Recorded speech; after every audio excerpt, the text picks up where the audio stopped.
ഈ അമറക്ബർ ആൻ്റണി എഴുതിയപ്പോൾ അല്ലെങ്കിൽ ആ സിനിമ ഇറങ്ങിയപ്പോൾ നിങ്ങളെക്കുറിച്ച് പ്രേക്ഷകർക്ക് അന്ന് പ്രതീക്ഷകളില്ലായിരുന്നു. സിനിമ ഇറങ്ങി തിയേറ്ററിൽ എത്തിയ ശേഷമാണ് നിങ്ങളുടെ തിരക്കഥയുടെ ശക്തിയും നിങ്ങളെ തിരക്കഥ എഴുതിയത് പറയുന്നത്. രണ്ടാമത്തെ ചിത്രം, അതായത് കട്ടപ്പനയിലെ ഋതികൃഷ്ണൻ നിങ്ങൾക്കൊരു വെല്ലുവിളിയാണ്. കാരണം ആൾക്കാർ അത് വെച്ച് അളക്കും.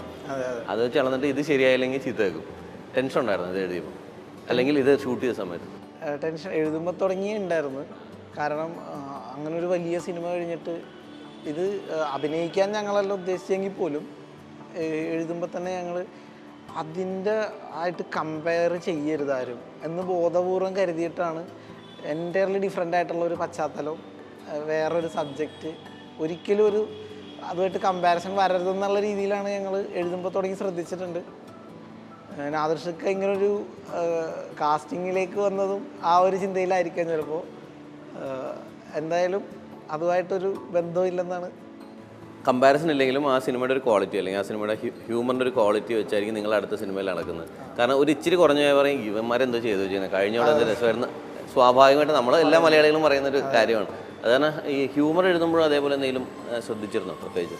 ഞങ്ങളെ സംബന്ധിച്ചിടത്തോളം ഈ ബേക്കറിയിൽ ജോലിക്ക് നിൽക്കുന്നവർക്ക് മധുരപലഹാരങ്ങളോട് വലിയ താല്പര്യം ഉണ്ടാവില്ല.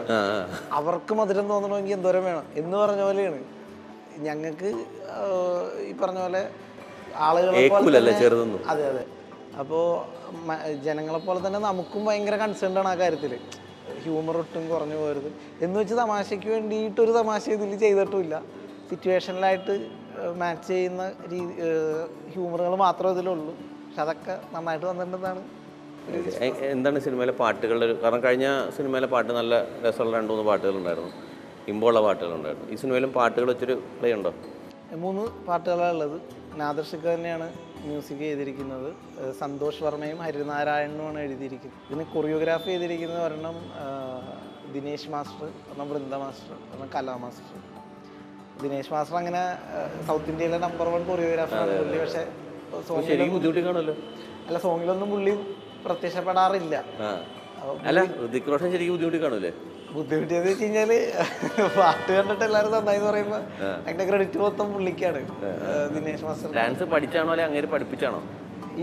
ഞാൻ ഇതുവരെ കളിച്ചിട്ടില്ല, ആദ്യമായിട്ടാണ് ഡാൻസ് കളിക്കുന്നത്. അപ്പോൾ മാസ്റ്റർക്കാണ് അതിന്റെ credit full. Master Vijay, Dhanush, Vishal ഇവരുടെ ഒക്കെ പടം ചെയ്യുന്ന റേഞ്ചിലാണല്ലോ. അപ്പൊ ആ പുള്ളിയാണ് വന്നിട്ട് നമുക്ക് അമറക്ബറും പുള്ളിയായിരുന്നു. അപ്പോൾ അന്ന് തുടങ്ങി നമ്മൾ അടുത്ത പടത്തിലും സോങ്ങിന് എന്തായാലും പുള്ളിനെ വിളിക്കണം എന്നൊക്കെ പറഞ്ഞു. സോങ്ങിന്റെ ഡേറ്റ് അടുത്ത് വരുന്നതോടെ എനിക്ക് ടെൻഷനായിരുന്നു. രാജുചേട്ടനെയൊക്കെ വെച്ച് പുള്ളി ഡാൻസ് കളിപ്പിച്ച് ഓക്കെ, നമ്മളോട് ഞാനാണെങ്കിൽ ഒന്നും അറിയാനും പാടില്ല. അപ്പോൾ നാദിർഷക്ക് അപ്പോൾ അതിന് വേറൊരു സൊല്യൂഷൻ എന്നുള്ള രീതിയിൽ പുറത്തുനിന്ന് കുറച്ച് ഡാൻസേഴ്സിനെയൊക്കെ വെച്ചിട്ട് ഒക്കെ ചെയ്യാന്നുള്ള രീതിയിൽ പുള്ളിക്കൊരു പ്ലാനിങ് ഉണ്ടായിരുന്നു. പക്ഷേ ദിനേശ് മാസ്റ്റർ വന്ന് ഫസ്റ്റ് ദിവസം സോങ്ങിൻ്റെ തുടങ്ങി കഴിഞ്ഞപ്പോഴത്തേക്കും ചെയ്യിപ്പിച്ച് നോക്കിയിട്ട് ആ കുഴപ്പമില്ലാന്ന് പറഞ്ഞിട്ട് പുള്ളി ഇത് ചെയ്തോളും കുഴപ്പമില്ലാന്ന് പറഞ്ഞ് അങ്ങനെ എന്നെ വെച്ച് തന്നെ കണ്ടിന്യൂ ചെയ്യായിരുന്നു. പുള്ളി ഒരു ഇതിൽ നമ്മുടെ കൂടെ കളിക്കുകയും ചെയ്തു.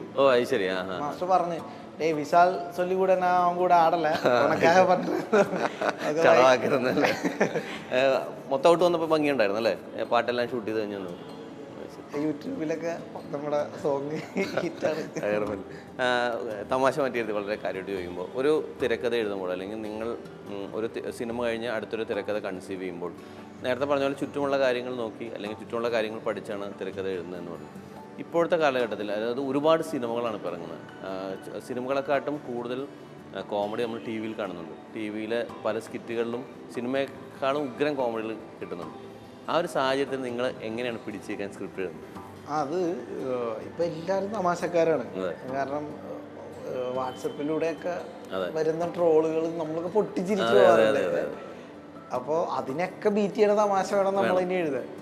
അപ്പോൾ അതൊരു വെല്ലുവിളി തന്നെയാണ്. പക്ഷെ അത് നല്ലതാണെന്ന് എനിക്ക് തോന്നുന്നു. കാരണം ഓരോ ഇതിങ്ങനെ കൂടുതൽ വരുമ്പോൾ പുതിയ ട്രെൻഡിലേക്കും ഒക്കെ വരുമല്ലോ.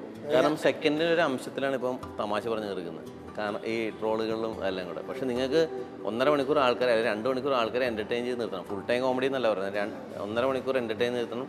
ആ ലിങ്ക് കളക്റ്റായിട്ട് പിടിക്കും വേണം. അത് ഭയങ്കര വെല്ലുവിളിയല്ലേ ഇപ്പോൾ? അതെ, തീർച്ചയായിട്ടും. അപ്പോൾ അതിന് അതിൻ്റേതായിട്ടുള്ള അധ്വാനമുണ്ട്. നമ്മൾ ചിന്തിക്കുന്ന അതേ ചിന്ത മറ്റു പലർക്കും വരാം. ഞങ്ങൾ എഴുതിയ പല സാധനങ്ങളും സ്ക്രിപ്റ്റ് ഇത് ഒറ്റയടിക്ക് സിനിമ ആവണമല്ലോ.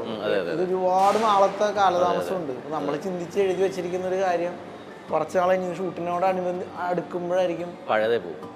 വേറെ ആരുടെയെങ്കിലും ഒക്കെ ചിന്തയിൽ വന്ന് അത് നേരെ അടിച്ച് ട്രോളാക്കി വാട്സപ്പിൽ വരും. പിന്നെ നമുക്കത് എഴുതി വെച്ച് യൂസ് ചെയ്യാൻ പറ്റില്ല. അപ്പോൾ ഇവന്മാര് വാട്സപ്പിൽ നിന്ന് എടുത്ത തമാശ അതുകൊണ്ട് അങ്ങനെ കുറെ സമയം നമുക്ക് ഉപേക്ഷിക്കേണ്ടി വന്നിട്ടുണ്ട്.